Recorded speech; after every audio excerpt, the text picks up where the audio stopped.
Meta-analysis sits at the very top of the evidence pyramid. However, many people don't understand its structure. In this video, we're gonna remedy that. There will be a quick explanation of all the parts that compose a systematic review and meta-analysis, and more importantly, how they fit together, how they work with one another. These are the building blocks of meta-analysis.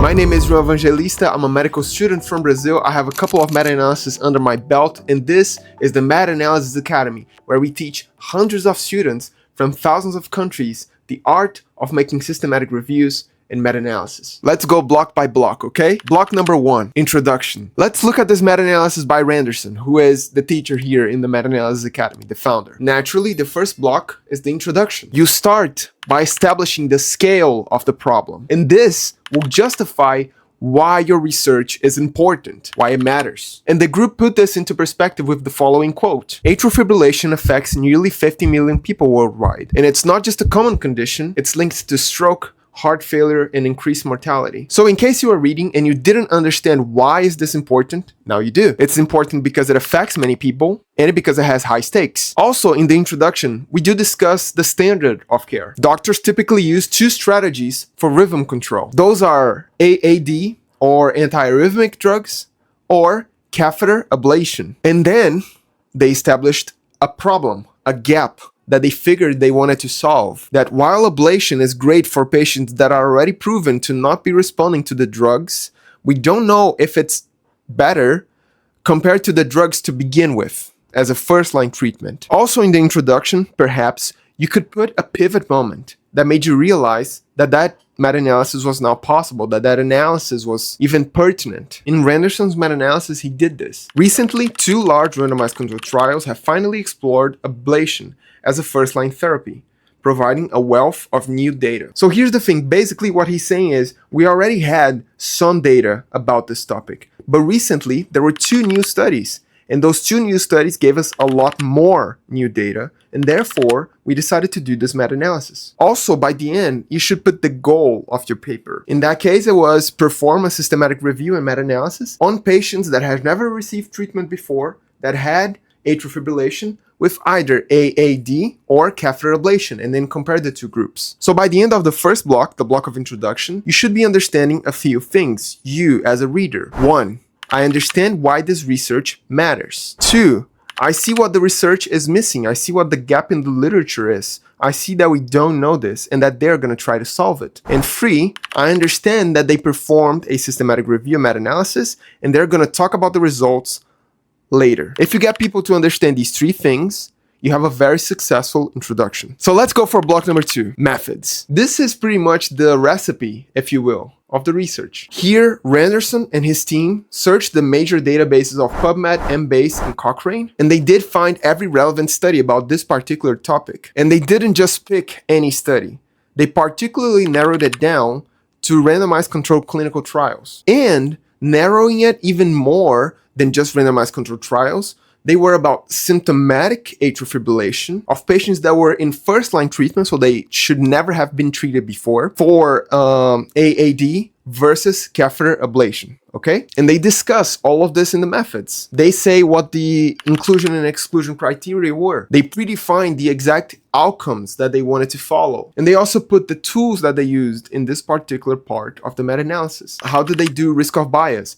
What software did they use to calculate statistics or the forest plots? Things like that. Following block 2, we have block 3, the results section. This is where you stop talking about what you're going to do, and then you start talking about what you have already done and what have you figured out. This section will include the figure 1, which is the results of the triage. It also includes the references of all the forest plots, which are the centerpiece of meta-analysis. These are the actual calculations that we are performing, graphically represented. By the way, if you don't understand forest plots, there are a couple of videos here in the channel explaining how they work. Just click on one of them and you'll be set. This section in particular also includes table 1, which gives baseline characteristics for all the studies included in the meta-analysis. Now to block 4, discussion. So for blocks 1 and 2 of the meta-analysis, the 1 is the introduction, the 2 is the methods. Block 1 is basically you saying why you've done it. Block number 2 is basically you saying how you're planning to do it.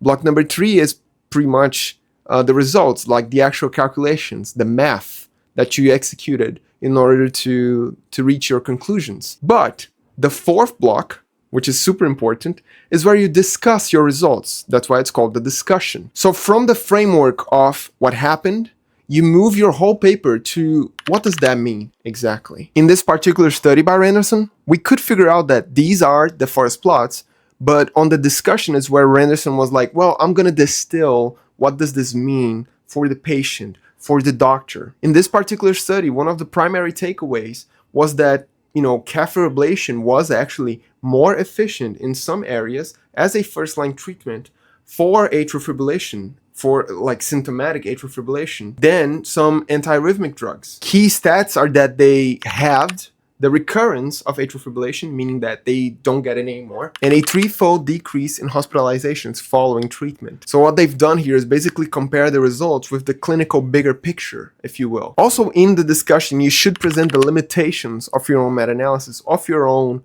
paper. Basically what you're saying is, well, we do have all of these results, but some of the trials use different ways to monitor patients. In the case of Randerson's meta-analysis, for instance, some of the trials use different methods to understand patients, to monitor their results. Another limitation was that it was a relatively small sample size as far as meta-analysis goes, because it only had like 5 studies. Some meta-analysis have like 20. But nonetheless, it was a summary of pretty much all the available evidence about that topic. I'm not saying it's a weak paper in any way, shape, or form, but I'm saying is that they were very honest in admitting that they had some flaws, or even better to say some flaws, some limitations. Science only works if people are honest about the results. Block number 5 is the conclusion. The conclusion is pretty much your bottom line. In a meta-analysis, this is where you stop looking about what results you got and about potential interpretations of your data, and then you start making actual statements about what should be done with your information. It should be very short and have your final verdict and suggestions if possible. A recommendation based on this meta-analysis is that catheter ablation should be considered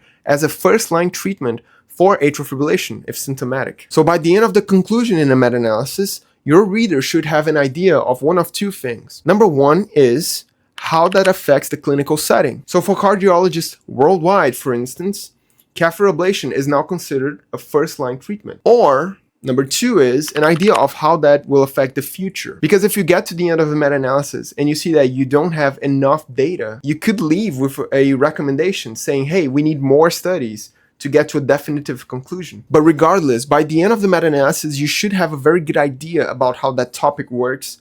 What are the current solutions that medicine has to offer about it? What is to be done in future about that particular problem if the information given was not enough, and what you should do differently in a clinical setting. Also an extra block, or block number 6 if you will, it's the block of authors' contributions. Meta-analysis has a lot of moving parts, it has a lot of complex tasks that have to be performed by many people at once. It's usually built by teams of 4 or more people, and in this paragraph you can understand what everyone did. You can say, well, Randerson did this, and that other author did this, and the other author did that. And alright, that's it. Those were the building blocks of a meta-analysis. If you want to learn how to publish a meta-analysis by yourself, perhaps to strengthen your own curriculum in order to match into a US residency program like more than 70 students from the Meta-Analysis Academy did in 2026 alone, or just to become an authority in your chosen field, click the first link in the description and join the waitlist. People can take away whatever from you, but they cannot take away your knowledge and your skills. And also subscribe to our YouTube channel if you want a bunch of high quality free content. That's it from me. See you guys.